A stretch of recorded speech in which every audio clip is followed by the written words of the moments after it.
बीते 3 दिनों से जेओए आईटी अभ्यर्थी रिजल्ट घोषित करने की मांग को लेकर शिमला में डटे हुए हैं। जेओए आईटी अभ्यर्थी रविवार शिमला के अंबेडकर चौक में क्रमिक अनशन पर बैठ गए हैं और सरकार से लिखित में आश्वासन की मांग कर रहे हैं।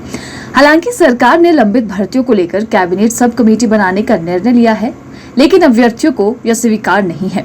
अभ्यर्थियों का कहना है कि सरकार की ओर से उनकी कोई सुध नहीं ली जा रही है। पिछले 4 सालों से युवा रिजल्ट का इंतजार कर रहे हैं, लेकिन सरकार मात्र आश्वासन दे रही है।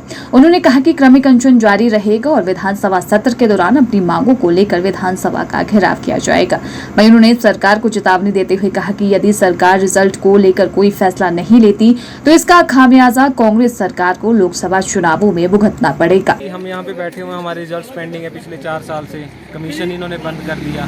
कमीशन तो इन्होंने इस तर्ज पर बंद कर दिया कि ये खुद वहाँ पे नायक मूवी आपने देखी होगी, उसके अनिल कपूर बने।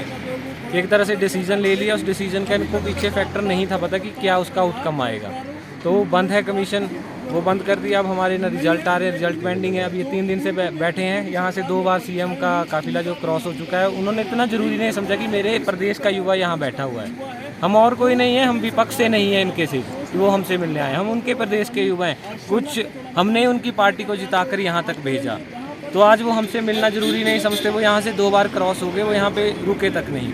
तो हमें बताएं कि हम जाएं कहाँ, हम सीएम से ना मिले, किससे मिलें?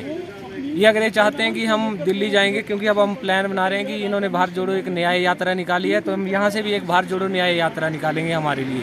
दिल्ली तक हम सारे जाएंगे पैदल।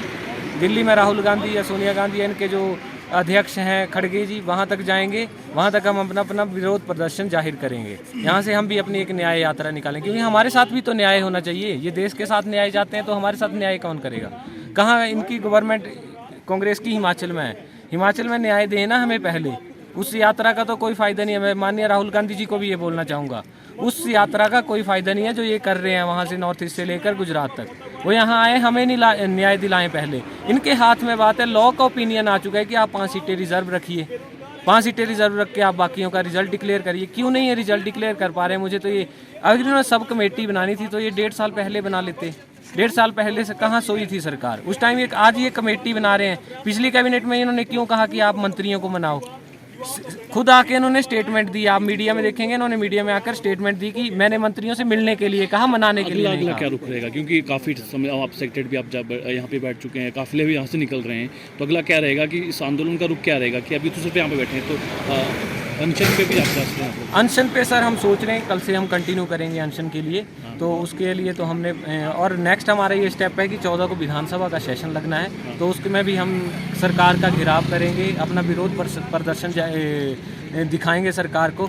और अब ये है कि अगर हमारा नहीं आता है यहाँ फैसला, क्योंकि हम ज़्यादा दिन तक तो बैठ नहीं सकते। बाकी मैं जो भी लोग आपको देख रहे हैं उनसे मैं रिक्वेस्ट करूंगा कि कुछ ना कुछ थोड़ा बहुत हमें डोनेशन दें, क्योंकि हमारे पास इतने पैसे नहीं हैं। हम सब बेरोजगार हैं, घरों से कुछ गरीब हैं, हमारे पास खाने की व्यवस्था नहीं है, टेंट हमने बड़ी मुश्किल से लगवाया है। तो कुछ ना कुछ हमें डोनेट करें। आपको यूपीआई नंबर हम बता देंगे, उस पर डोनेशन कर दें हमारे लिए। और यही है कि हम सरकार का पुरजोर विरोध करेंगे। लोकसभा इलेक्शन आ रहे हैं, उसमें भी हम सरकार के खिलाफ खड़े हैं अगर वो हमारा रिजल्ट नहीं देते हैं। हमने बहुत सरकार का साथ दिया सर, पिछले जितने भी इलेक्शन हुए हम इनके साथ खड़े हुए कि ये हमारा रिजल्ट देंगे। माननीय विक्रमादित्य जी बोलते हैं कि 3 साल का हिसाब। हमारे एक एस्पिरेंट है, उनके फादर आए हुए थे वहाँ पे। जब विक्रमादित्य जी आए तो उनसे किस तरह से बात करी, उन्होंने बोला कि जयराम से पूछिए आप। जयराम जी उनके जो ये नहीं होगा तो चाचा की उम्र के तो होंगे।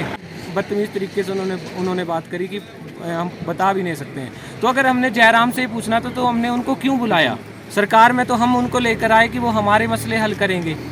ठीक है, जयराम जी ने जो किया वो उस चीज़ को भुगत रहे हैं। ठीक है, उनकी सरकार नहीं है। आपकी सरकार आई, क्यों आई? क्योंकि युवाओं ने आपको चुना है। तो मेरा तो यही सरकार से अनुरोध है कि यहाँ से कुछ नोटिफिकेशन निकालें हमारे रिजल्ट के लिए। हम तभी यहाँ से उठने वाले हैं, नहीं तो हम यहीं पे बैठे हैं। और अगली भी हम अब डिसाइड करेंगे कि आगे क्या करना है, क्योंकि शांतिपूर्वक तो हमारा काम बन नहीं रहा है।